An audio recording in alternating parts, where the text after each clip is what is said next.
சென்னையில் உள்ள தனியார் பள்ளியில் மாணவர்களை கையாள்வது குறித்து ஆசிரியர்களுக்கு சவாலே சமாளி என்ற தலைப்பில் நியூஸ் 7 தமிழ் தொலைக்காட்சியின் வியூக ஆலோசகர் ஷியாம் குமார் பயிற்சி வழங்கினார்.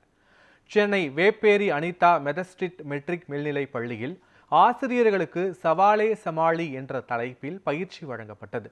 இதில் நியூஸ் 7 தமிழ் தொலைக்காட்சியின் வியூக ஆலோசகர் ஷியாம் குமார் கலந்து கொண்டு பயிற்சி வழங்கினார்.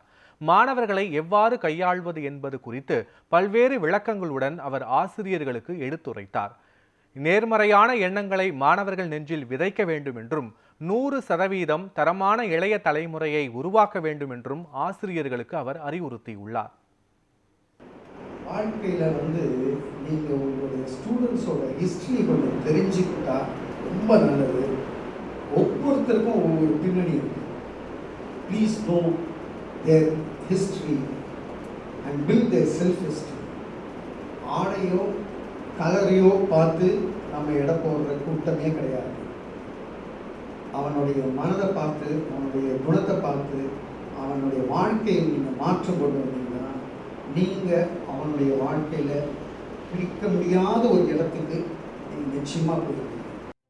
அவர் எங்களுக்கு ஃபுல்ஃபில்மெண்ட் இந்த இடத்துல வச்சிருக்கிறதுக்கு ஒரு பர்பஸ் என்ன, இந்த இடத்துல வச்சுருக்க பர்பஸில் எங்கள் ஸ்கூல் பிள்ளைங்களை கண்டுபிடிச்சி ஒவ்வொரு பிள்ளையும் ஒவ்வொரு கோல்டு மைனாக மாற்றி அவர்களுக்கு தேவையான கரெக்டாக அந்த என்விரான்மெண்ட்டை கொடுத்து பிள்ளைங்களுக்கு ரெடி பண்ணி ஒவ்வொரு பிள்ளைக்கும் நல்ல எஜுகேஷனை கொடுத்து அவங்கள வெளியே கொண்டு வந்து அவர் ஃபர்ஸ்ட்டில் சொன்ன மாதிரி அந்த ஃபார்மேஷன் பிள்ளைக்கு அந்த ஃபுல் ஃபார்மேஷனை கொடுத்து ஒரு பட்டர்ஃப்ளை மாதிரி பறக்க விடுறது தான் எங்களுடைய கனவு. The point where sir told me you have to be positive in your class and children are like gold in your hands. I like that point very much. I'm sure I'm going to take many of the points what he told into my classrooms. அவங்க ஒரு 8 points எங்களுக்கு சொல்லி தந்தாங்க. பிள்ளைங்களை எப்படி handle பண்ணணும், அவங்க பல்வேறு சூழ்நிலையிலேருந்து வருவாங்க, அவங்க பிரச்சனைகளை அவங்க கேட்டு நம்ம அவங்க லெவலுக்கு இறங்கி போய் அவங்களுக்கு சொல்யூஷன் சொன்னோன்னா நம்ம இன்னும் இந்த டீச்சர் ஜாப்பை நல்லா கொண்டு போகலாம் அப்படின்னு சொன்னாங்க.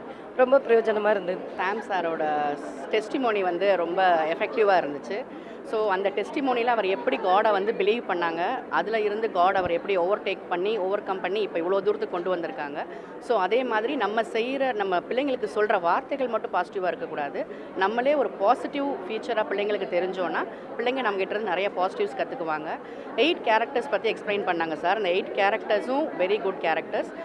As a computer science teacher நான் என்ன யோசிக்கிறேன் அப்படின்னா, நான் இன்னும் என்னையை கொஞ்சம் அப்டேட் பண்ணிக்கணும். ஏன்னா பிள்ளைங்க மத்தியில் பேசுகிறப்ப என்னோட எஜுகேஷன் பிள்ளைங்களை விட ஹெவியாக இருக்கணும். ஸோ நான் சொல்லிக் கொடுக்குறத பிள்ளைங்க கற்றுக்கிறத விட பிள்ளைங்கக்கிட்டேருந்து என்னோட லேர்னிங்ஸ் இருக்கணும். அதே மாதிரி பிள்ளைங்களோட பேக்ரவுண்டை நல்லா தெரிஞ்சுட்டு then we have to deal with the children. Sir கொடுத்த ட்ரைனிங்கில், அதாவது மாணவர்களுக்கு நம்ம கடந்து வந்த பாதைகளில் நம்ம சந்தித்த நிகழ்வுகள், நம்ம என்னென்ன மாதிரி பிரச்சனைகளை நம்ம சந்தித்தோமோ அதையெல்லாம் பசங்களுக்கு சொல்லும்போது அவர்களுக்கு இன்னும் கொஞ்சம் ஊக்கப்படுத்தக்கூடிய வகையில் இருக்கும். மாணவர்களுக்கு அது இன்னும் நம்மளும் இதே மாதிரி பிரச்சனைகள் வரும்போது அதை சமாளிக்கணும், ஒவ்வொரு செயலையும் சந்திக்கணுங்கிற ஆர்வம் நம்முடைய ஒவ்வொரு மாணவர்களுடைய உள்ளத்துலேயும் கண்டிப்பாக இருக்கும். சில மாணவர்கள் ரொம்ப நம்மளால் இது முடியாது அப்படின்னு நினைக்கக்கூடிய பசங்கிட்ட கூட இது ஒன்றால் முடியும் அப்படின்னு சொல்லி ஊக்கப்படுத்தக்கூடிய வார்த்தைகள் அந்த மாணவர்களுக்கு மிகுந்த ஒரு உற்சாகத்தை கொடுக்கும். அப்படிங்கிறது இன்றைக்கி மிகவும் அருமையாக புரிந்து கொள்ளக்கூடிய வகையில் இருந்தது. சாம் சார் சொன்ன 8 பாயிண்ட்டும் ரொம்ப யூஸ்ஃபுல்லாக இருந்துச்சு. அதில் ஒரு பாயிண்ட் நம்ம ஆசிரியர் எப்படி ஒரு மாணவனை தெரிஞ்சுக்கொள்ளணும். அவன் இப்போ இருக்கிற ஒரு சமுதாய கட்டத்தில் ரொம்ப டிஃபிகல்ட்டியான ஒரு சூழ்நிலையில் தான் வர்றான். ஏன்னா நம்ம அஸ் அ பிடி டீச்சர் நான் பிடி பிட்னாலே சாம் சார் சொன்ன மாதிரி ரொம்ப ஹாப்பியாக வருவாங்க. ஆனால் அந்த பிள்ளை கடன் வாங்கக்கூடாது அப்படின்னு சொன்னாங்க. அது உண்மை. ஏன்னா அவனுடைய மென்டாலிட்டி பார்க்கும்போது அந்த பிடி பிள்ளை தான் அவன் ஃப்ரீயாக இருப்பான், சில காரியத்தை ஷேர் பண்ணுவான். சாம் சார் சொன்ன மாதிரி 8 பாயிண்டில் ஒரு பாயிண்ட் ஒரு டீச்சரை அவன் எப்படி கனம் பண்ணுனா அப்படிங்கிறது சார் சொன்னாங்க. அது 8 பாயிண்டில் ரொம்ப யூஸ்ஃபுல்லாக இருந்துச்சு. சமுதாயத்தில் ஒரு டீச்சர் ஒரு ஸ்டூடெண்ட்டை நல்ல வழியில் கொண்டு வரும்போது அவன் அந்த டீச்சர் அவனை வச்சு எவ்வளோ சந்தோஷப்படுறாங்க இந்த சமுதாயத்திலே வெளிவர கொண்டு வர முடியும். இந்த தலைப்பே ரொம்ப அர்த்தமுள்ளது. சவால் என்பது ஒவ்வொரு மனிதர்களுக்கும் இருக்குது. அதேமாரி எங்கள் பள்ளிக்கு வர ஒவ்வொரு மாணவர்களுக்கும் பலவிதமான சவால்களோடு எங்களுடைய பள்ளிக்கு தான் வராங்க. சார் சொன்ன மாதிரி இந்த 8 பாயிண்டில் 8வது பாயிண்டில் இருக்கிற மாதிரி ஒவ்வொரு பிள்ளைகளுக்கும் அந்த காலையில் வந்ததுமே நம்ம பேசுகிற ஒவ்வொரு வார்த்தையும் அவனோட வாழ்க்கையே மாற்றும் அப்படின்றது. அப்போது நான் என்ன கற்றுக்கிட்டேன்னா, அப்போ நான் பேசுகிற ஒவ்வொரு வார்த்தையும் கண்டிப்பாக ஒவ்வொரு மாணவனையும் மாற்றும் அப்படின்னு சொல்லி நான் நம்புகிறேன். தேங்க்யூ, இந்த நாளில் வந்து எங்களுக்கு சொல்லிக் கொடுத்ததுக்கு நன்றி. கூட்டுப்புழுக்கள் பட்டாம்பூச்சிகளாக சந்தர்ப்பங்களை தர வேண்டும். மாற்றங்களை உருவாக்க மனதிலே முடிவெடுக்க வேண்டும். கையில் உள்ள தங்கங்களை ஆபரணமாய் ஜொலிக்க வைக்க வேண்டும்.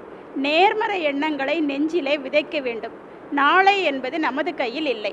ஒன்றே செய்வோம், நன்றே செய்வோம், இன்றே செய்வோம், அதை கர்த்தரின் அன்பிலே செய்வோம். தாயாக மாறி செய்வோம். 100% நல்ல தரமான இளைய தலைமுறையை, சிங்கங்களை, தலைவர்களை, நல்ல மனிதர்களை உருவாக்க வேண்டும் என்ற கருத்துக்களை எங்கள் மனதிலே இன்று விதைத்த ஷியாம் அங்கிளுக்கு நன்றி சொல்கிறோம். எங்கள் அனிதா பள்ளியில் உள்ள எல்லா ஆசிரியர்கள் சார்பாகவும் நன்றியை தெரிவித்துக் கொள்கிறோம். இந்த ப்ரோக்ராம் எங்களுக்கு ரொம்ப பிரயோஜனமாக இருந்துச்சு, பயனுள்ளதாக இருந்தது.